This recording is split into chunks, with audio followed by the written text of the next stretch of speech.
Ashama akkam jirtu kabajamtoota koo ergaa gabaabduun isiniif qabadhee dhiyaatee jira. Haga dhumaatti akka isin na caqastaniif kabajaan isin affeera. Egaa bu'uurri Oromummaa keenyaa inni guddaan aadaa keenya baruudha.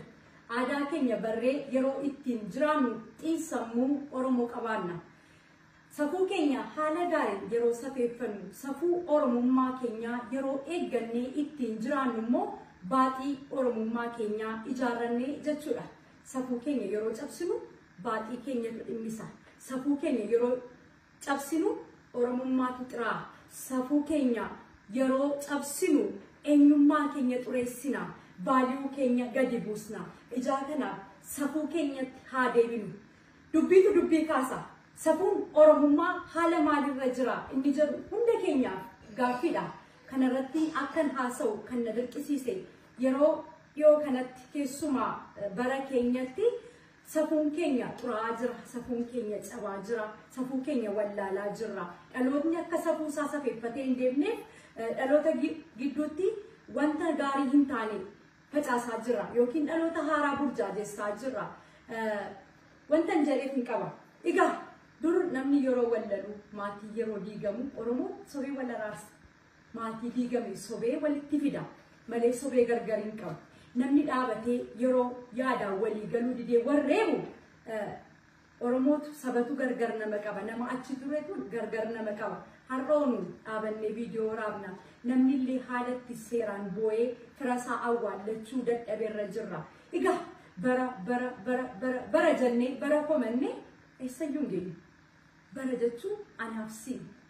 Bara kana kan balleesse dhaloota bara kana keessa jiraachaa jirudha. Bara jechuun bara 2022 miti bara 2015-16 kana miti.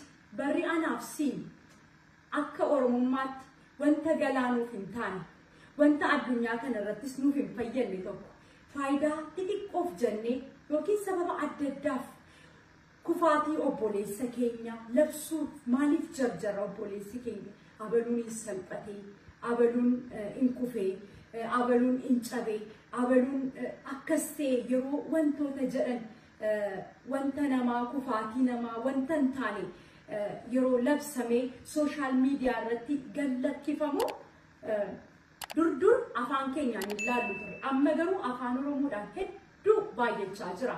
Kun maalirraa ka'ee nuun teenyee wanta kosii achi gallakkifamu sana soofaa keenya irra teenyee ilaaluu qofa otoo hin taane baay'een namaa yeroo namni wal arrabsu yeroo namni nama gadi qabu yeroo namni namaan wanta tokko jedhu jabaadhu itti fufi itti himi akkas jenne nama sanaaf xaa'oo taana akka inni boor namni sun nama arrabsu akka namni sun boor nama cabsu akka inni wal kuffisu akka inni wal sakaalu akka inni dhagaa walitti darbatuu fi gochaa jirra. Yaa jirana maal gochaa jirra garamitti deemaa jirra. Akka sabaatti immoo wanta kana yeroo ilaallu sabni saba irratti yeroo ka'u sabni saba yeroo kuffisu sabni saba maqaa yeroo xureessu kan abbaan gaanfa cabsee ormi ija jaamsaadha. Nuun walii keenyaaf kabajan laannu ta'e walii keenyaa waliin dhiisnu yoo ta'e wal bukkeen dabarru yoo ta'e ormoo akkamittiin nu laala eenyummaan keenyan xuraa'u aadaan keenyan badu aadaan keenyan cabsinu bar Oromummaa kaleessa haala maarii karaa maarra deemee akka nu bira ga'e hundumti keenya hubannaa keessa toogashine hedduu barbaachisaadha. Akka nama tokkootti akka haadhaatti akka dubartii Oromootti yookiin akka haadha siinqeetti kun wanta hedduu natti dhaga'ameef waama kanarratti dubbachuudhaa fi wantoota tokko sarchi yeroo godhu wantoota nama hin fayyadne tokko sooshaal miidiyaa irratti maxxansanii yeroo argamu viyuun isaanii hedduu baay'ata. Kun immoo namoota wanta hin taane facaasaa jiran dhaloota burjaajessaa jiran seenaa xureessaa jiranii akka isaan jabaatan isaan godha. Namni sun illee akka karaatti namni karaarraa gore akka karaatti deebi'u isan godhu isan fayyadu. So nu warri teenyee kosii sammuu keenya keessatti guurru wanta hin taane gola namaa seenaa namaa wanta nuun fayyadne kufaatii namaa teenyee dhaggeeffannee nuun fayyadu bor jireenyuma keenya keessatti isuma dhaggeeffanne sana facaasna waan ta'eef irraa ofaa qusannu. Warri wanta hin taane dabarsinu keessumaa dhiyoo kanatti immoo nama lubbuun jiru du'e haga jechuurra geenye jira. Ani namni dogoggora hin jiru namni hin balleessines hin jiru qeeqaan jiru garuu balleessaa keenya irraa barannee dogoggora keenya barree irraa haa deebinu ofaa sirreessinu walaa sirreessinu jechaa jira. Yeroodhaaf wanta xixiqqoo argachuun ni danda'ama.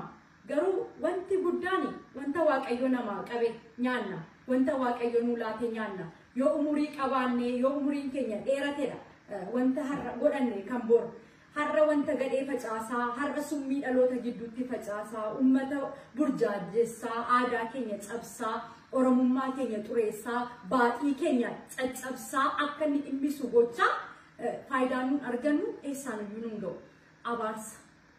Abaarsa guddaadha.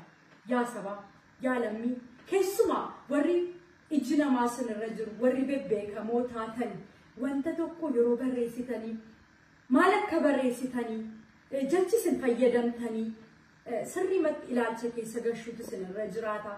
Warri jalaa dubbistan immoo nama badaa hojjete tokko irraa deebi'i jettanii gorsuudha malee nama keessumaa itti cabsii akkas godhi jettanii nama jajjabeessuuni cufaayyuu namni sun akka inni karaatti hin deebine isa godha. Walaa gorfannu, karaatti walaa deefannu, safuu keenya haa eeggannu, safuun keenya dhiigaan nu bukkee ga'e waan ta'eef kufaatii obboleessa keenyaatti gammaduurraa of haa qusannu. Itoo wanti sun nurra ga'eoo, itoo wanti sun nu ta'eoo, wanta ofii keenya irratti hin jaallanne nama irratti gochuurraa of haa qusannu. Yaada walii haa kabajnu. Yeroo baay'ee yeroo namni wanta tokko godhu ilma abbaa gadaa, intala abbaa gadaa, sabboonaa, sabboontu waliin jenna. Gadaa jechuun dimokiraasii jechuudha. Mirga jechuun mirga walii keenyaa haa eeggannu. Nuun saba guddaa, saba bal'aa isaati ijoolleen lakkuun turuu tokko boraafattee garaa tokko keessaa baate yaada adda addaa qabaachuu dandeessi, ilaalcha adda addaa qabaachuu dandeessi, wal arrabsuurraa, wal xiqqeessuurraa, walaa qusannu.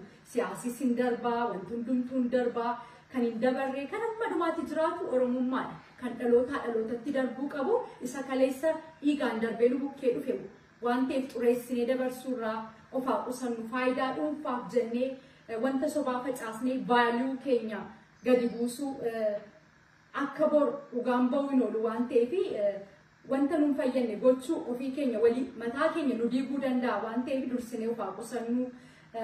Wanta gaarii hojjannee maqaa keenya dinqa seenaatti haa galmeessinu. Maqaan wanta hundumarra caala waan ta'eef oromummaa keenya haa tikfannu, walaa gorfannu, wal arrabsuurraa, kufaatii walii hawwuurraa, du'a walii hawwuu fakkaata wanta hin taane, wanta hin dhageenye, wanta soba ta'e wayii tokko maxxansuurraa walaa qusannu.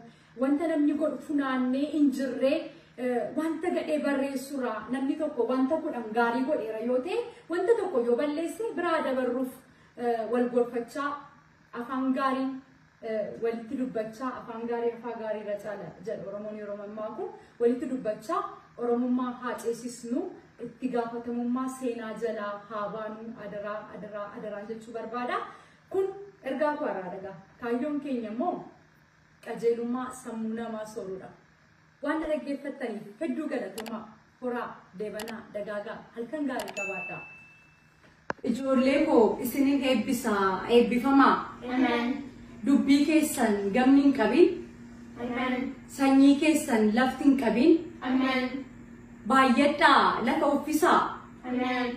Lafti keessan fixeensa hin dhabin. Amen. Ibidda tulluurraa ta'a. Amen. Duubaa fuulduratti fa'a. Amen. Hallayyaan siree boolli didibbeesiniif haa ta'u. Amen. Arfaasaa facaasaa birraasiniif haa margu. Amen.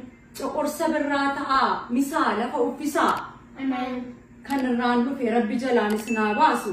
Amen. Kan jalaan dhufe Rabbi irraan isin haa baasu. Amen. Rafaa nagaan dammaqaa.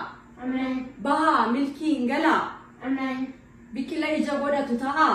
Amen. Tokkummaa keessaniin diina raasaa. Amen. Ijoollee koo guddadhaa.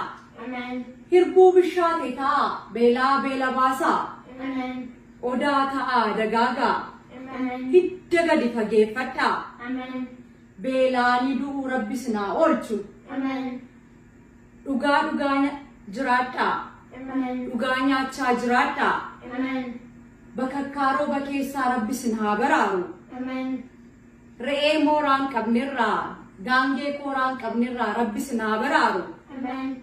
goomattuuf mortuu rabbi sinirraa haa qabu ganna kennaa galatan qabnirraa rabbi sinaa oolchu jibicha didaa ta'a diina ijibbaachisa kufanii cabuu dubbatanii salphachuu rabbi sinaa oolchu ijoollee koo daldaltan buusaa barattan milkaa bakka milkii gaa qottuu abbaa dilbiitaa duultuu abbaa mirgaataa ijoollee koo urjii waaqarraataa fagoodhaa mul'adhaa cirracha lafarraataa hammaariin isin hin fixin akka dammaa walitti mi'aa akka aannanii wal qabbaneessaa nama saba isaa jaallatu nama aadaa isaa jaallatu nama eenyummaa isaa jaallatu rabbi sin haa taasisu ijoollee koo abjuun keessan bakka siniif haa ga'u yaadi keessan bakka siniif haa ga'u bakka hawwitan qaqqaba